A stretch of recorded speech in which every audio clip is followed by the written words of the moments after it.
नमस्कार दोस्तों, क्या हाल है। तारीख 28 जनवरी 2025, दिन मंगलवार। तो चलिए जानते हैं आज की ताज़ा खबरें। इससे पहले आप हमारी वीडियो कहां से देख रहे हैं हमें कमेंट में ज़रूर बताएं और साथ ही चैनल को सब्सक्राइब भी कर लें। पहली खबर है, दिल्ली के मुख्यमंत्री अरविंद केजरीवाल ने हरियाणा सरकार पर यमुना के पानी को जहरीला करने का आरोप लगाया है, जिससे दिल्ली में पानी की आपूर्ति प्रभावित हुई है। केजरीवाल ने कहा कि हरियाणा ने पानी में ऐसा जहर मिलाया है जिसे जल उपचार संयंत्र भी साफ नहीं कर सकते। इसके कारण दिल्ली के 1/3 हिस्से में पानी की कमी हो गई है। दिल्ली और पंजाब के मुख्यमंत्री चुनाव आयोग से इस मुद्दे पर हस्तक्षेप करने की मांग कर रहे हैं। चुनाव आयोग ने हरियाणा सरकार से 28 जनवरी तक रिपोर्ट देने को कहा है। अगली खबर है, केंद्रीय गृह मंत्री अमित शाह सोमवार को महाकुंभ पहुंचे और डुबकी लगाई। उनके साथ सीएम योगी, जूना अखाड़े के महामंडलेश्वर अवधेशानंद गिरी और योग गुरु बाबा रामदेव ने भी संगम में स्नान किया। योगी और संतों ने शाह पर पानी डाला। करीब 10 मिनट तक संगम स्नान किया।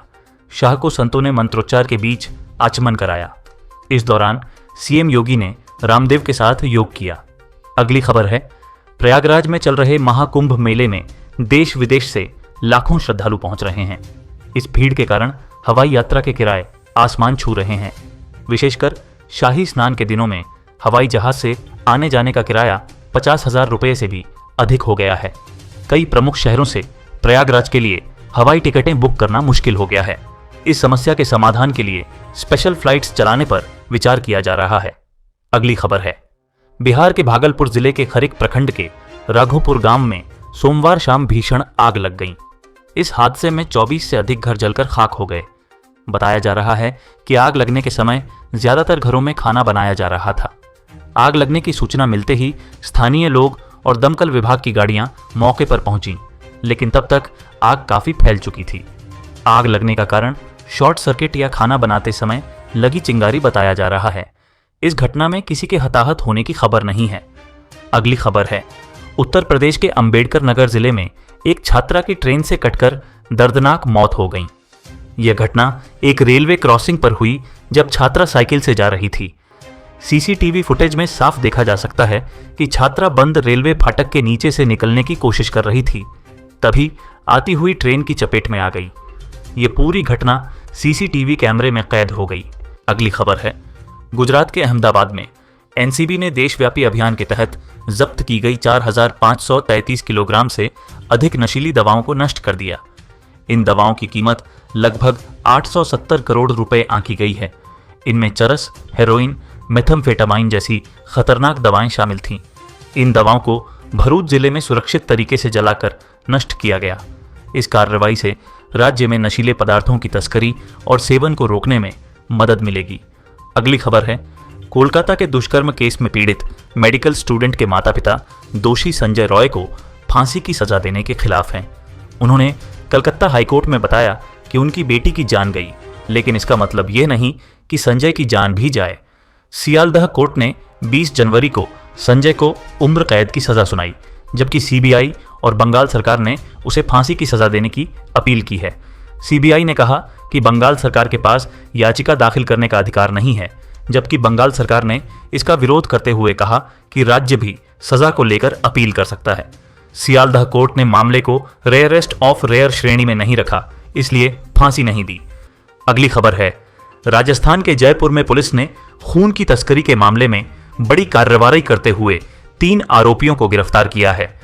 पुलिस ने आरोपियों के पास से 255 यूनिट ब्लड और 1 कार बरामद की है।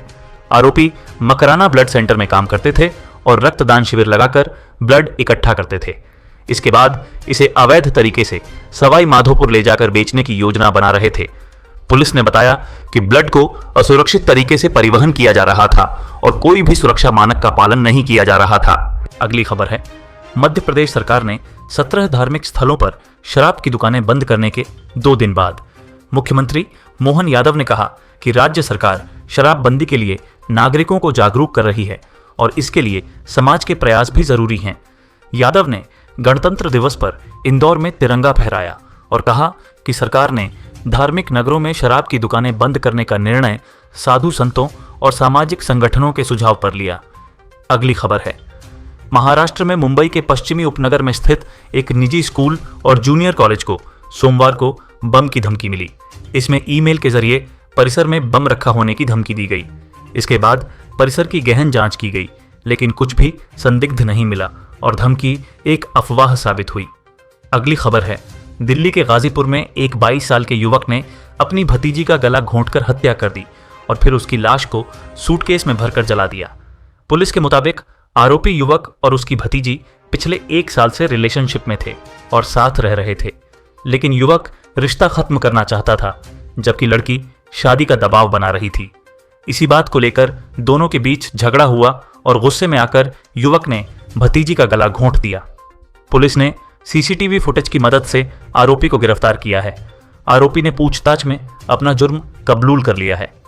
अगली खबर है, Uttar Pradesh special task force ने देश भर के 12 राज्यों, जिनमें छत्तीसगढ़ के कुम्हारी, भोजपुरी, महाराजपुर और मुदियापारा टोल प्लाजा भी शामिल है, 200 टोल नाकों पर बड़े पैमाने पर फ्रॉड का पर्दाफाश किया है।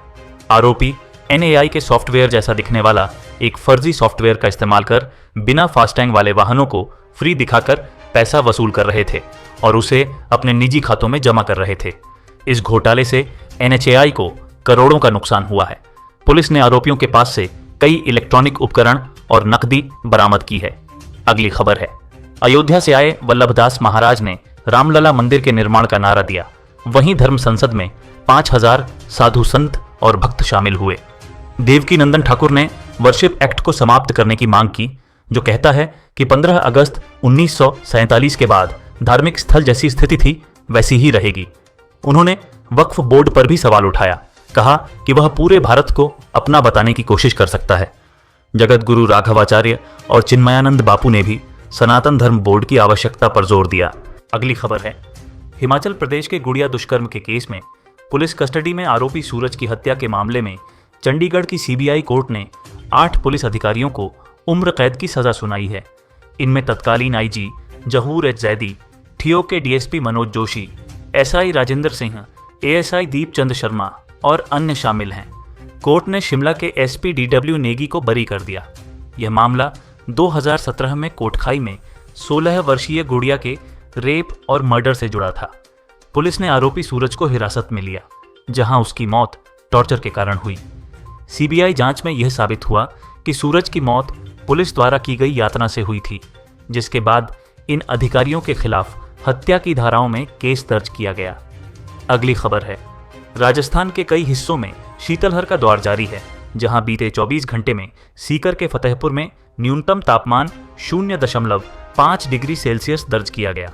मौसम विभाग के अनुसार बीते 24 घंटे में राज्य में अलग अलग स्थानों पर शीतलहर दर्ज की गई। अगली खबर है, हैदराबाद में रविवार रात भारत माता महाआरती कार्यक्रम के दौरान हुसैन सागर झील में एक नाव में आग लग गई। ये घटना आतिशबाजी के दौरान हुई, जब एक रॉकेट अन्य पटाखों से टकरा गया। इस हादसे में एक व्यक्ति झुलस गया। अगली खबर है, मणिपुर में भारतीय सेना, असम राइफल्स और मणिपुर पुलिस ने संयुक्त ऑपरेशन चलाकर बड़ी मात्रा में हथियार, गोला बारूद और युद्ध सामग्री बरामद की है। पिछले 1 सप्ताह में राज्य के विभिन्न जिलों में चलाए गए इन अभियानों में कई उग्रवादी भी गिरफ्तार किए गए हैं। बरामद किए गए हथियारों में स्नाइपर राइफलें, पिस्तौल, ट्रेड लॉन्चर और अन्य घातक हथियार शामिल हैं। अगली खबर है, जम्मू कश्मीर के पुंछ जिले में नियंत्रण रेखा के पास पाकिस्तान से लगी आग ने भारतीय क्षेत्र के जंगलों को अपनी चपेट में ले लिया है। आग लगने से बारूदी सुरंगों में विस्फोट हो रहे हैं, जिससे स्थिति और गंभीर हो गई है। भारतीय सेना आग पर काबू पाने और आतंकवादियों की घुसपैठ को रोकने के लिए सतर्क है। ऐसा माना जा रहा है कि पाकिस्तान आतंकवादियों को घुसपैठ कराने के लिए जानबूझकर आग लगाता है। भारतीय सेना ने सीमा पर सुरक्षा बढ़ा दी है और आग पर लगातार नजर रख रही है। अगली खबर है, मध्य प्रदेश की वायरल मोनालिसा प्रयागराज कुंभ से परेशान होकर घर लौट आई हैं। खरगोन जिले के महेश्वर की रहने वाली मोनालिसा सोशल मीडिया पर छा जाने के बाद मीडिया और लोगों के ध्यान का केंद्र बन गई थीं।